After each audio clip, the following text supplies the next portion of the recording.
Assalamualaikum warahmatullahi wabarakatuh. Perkenalkan, nama saya Yulfira dengan NIM 12040327589 dari kelas 4 Jurnalistik T. Nah, video ini dibuat untuk memenuhi tugas mata kuliah Komunikasi Bisnis. Nah, di sini saya akan mempresentasikan materi pertemuan ke-13, yaitu tentang presentasi bisnis. Nah, kita masuk dalam bagian pertama, yaitu tujuan presentasi bisnis. Jika melakukan presentasi, tentunya kita mempunyai maksud dan tujuan untuk melakukan presentasi tersebut. Nah, begitu juga dengan presentasi bisnis. Presentasi bisnis umumnya memiliki 4 tujuan pokok. Tujuan pertama yaitu menginformasikan pesan-pesan bisnis kepada audiens. Tujuan ini merupakan tujuan yang paling umum. Dalam menyampaikan pesan-pesan bisnis, tentu saja kita harus menggunakan cara yang menarik, sederhana, dan menggunakan bahasa yang mudah dipahami, sehingga menghindari presentasi yang membuat audiens bosan dan monoton. Tujuan kedua yaitu menghibur audiens. Selain memberikan informasi, presentasi bisnis juga mempunyai tujuan untuk menghibur audiens. Artinya, untuk mencapai tujuan, seorang pembicara perlu menyelipkan humor-humor yang mampu menghidupkan suasana. Namun, jangan sampai suasana tersebut lepas kendali sehingga presentasi menjadi sebuah lelucon. Yang ketiga yaitu menyentuh emosi audiens. Seorang pembicara yang berpengalaman pasti tahu bagaimana menyampaikan pesan-pesan bisnis dengan mampu menyentuh emosi audiens. Biasanya dilakukan dengan intonasi yang tepat sehingga dapat menggait emosi audiens. Tujuan yang keempat yaitu memotivasi audiens untuk bertindak. Tujuan terakhir presentasi bisnis adalah memberikan motivasi untuk melakukan sesuatu sesuai kehendak pembicara. Pembicara harus secara tegas dan jelas menjelaskan presentasi. Contohnya, CEO menghimbau para karyawan untuk mempertegas komitmennya meningkatkan disiplin kerja. Kita masuk pada bagian kedua yaitu persiapan presentasi bisnis. Persiapan yang pertama yaitu penguasaan terhadap topik atau materi yang akan dipresentasikan. Penguasaan terhadap materi yang akan dipresentasikan merupakan syarat yang penting agar apa yang ingin disampaikan kepada audiens dapat mencapai sasaran. Strategi yang kedua yaitu penguasaan berbagai alat bantu presentasi dengan baik. Di samping penguasaan materi, penting juga untuk mampu memanfaatkan berbagai alat bantu presentasi demi pencapaian tujuan yang dikehendaki. Contoh alatnya itu kayak whiteboard, spidol, overhead projector (OHP), transparansi, slide, komputer, tab, televisi, LCD projector, dan yang lainnya. Tujuan ketiga yaitu menganalisis audiens. Agar tujuan presentasi dapat tercapai dengan baik, seorang pembicara perlu mengenal siapa yang menjadi audiens. Yang keempat, menganalisis berbagai lingkungan lokasi atau tempat untuk presentasi. Seorang pembicara perlu mengenal lingkungan, lokasi, atau tempat yang akan digunakan untuk melakukan presentasi bisnis. Kita masuk pada bagian ketiga yaitu alat bantu presentasi bisnis.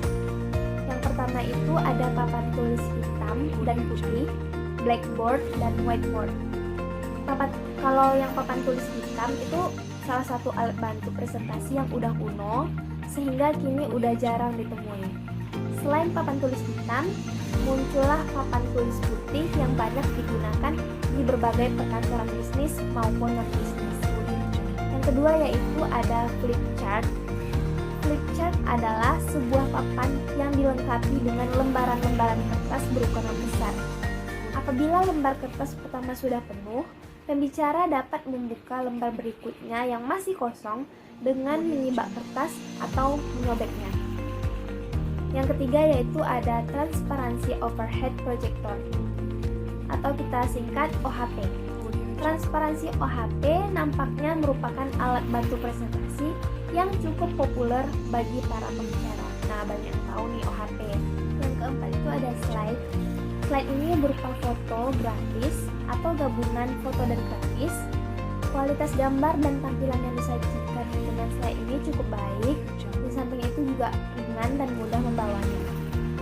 Slide ini berukuran 35 mm, dapat dikombinasikan dengan personal komputer atau PC. Resolusi gambar berkualitas tinggi serta dapat disimpan di disket. Yang kelima itu ada papan tulis elektronik. Layar papan tulis tersebut dapat dihubungkan dengan printer yang dapat mencetak tulisan yang ada di layar. Papan tulis elektronik ini cocok untuk kegiatan diskusi kecil atau sendiri. Yang ketiga itu ada video cassette recorder atau VCR, digunakan sebagai sarana untuk melakukan presentasi bisnis. Kita bisa merekam berbagai program pelatihan atau kegiatan-kegiatan tertentu sebagai bahan studi kasus dalam format kaset video. Yang ketujuh ada panel LCD atau Liquid Crystal Display, transparan seperti layar komputer jenis laptop. Untuk dapat beroperasi, layar LCD dihubungkan dengan port monitor bagian belakang komputer dan bertindak seperti layar komputer biasa yang menayangkan data atau gambar. Nah, dia ini berfungsi bila dihubungkan dengan personal komputer atau PC, baik dalam bentuk portable komputer maupun desktop komputer. Yang kedelapan itu ada proyektor LCD, yaitu salah satu alat bantu presentasi yang banyak digunakan oleh organisasi atau lembaga bisnis maupun non-bisnis. Proyektor ini baru dapat berfungsi dengan baik apabila dihubungkan dengan personal komputer atau PC, baik dalam bentuk komputer jinjing, portable komputer, maupun komputer meja, desktop komputer. Nah, pada bagian keempat yaitu analisis audiens. Pertanyaan pertama yaitu siapa audiensnya? Analisis audiens ini berkaitan dengan pada siapa seseorang itu berbicara. Semakin banyak informasi yang dapat diperoleh dari para audiens, pembicara semakin mudah melakukan presentasi secara tepat. Yang kedua, apa yang diinginkan oleh audiens? Agar penyampaian pesan-pesan bisnis sesuai seperti yang diharapkan, pembicara yang baik perlu mengetahui apa yang diinginkan oleh audiens. Dengan memahami apa yang menjadi harapan audiens, seorang pembicara tentunya akan berupaya semaksimal mungkin untuk melakukan presentasi sebaik mungkin, sehingga dapat memuaskan keinginan audiens. Yang ketiga, di mana melakukan presentasi. Pemahaman tempat presentasi akan membantu pembicara bisnis untuk menyusun strategi yang tepat. Ruangan, misalnya, apakah tempat presentasi bisnis dilakukan di desa atau di kota? Yang keempat, kapan melakukan presentasi.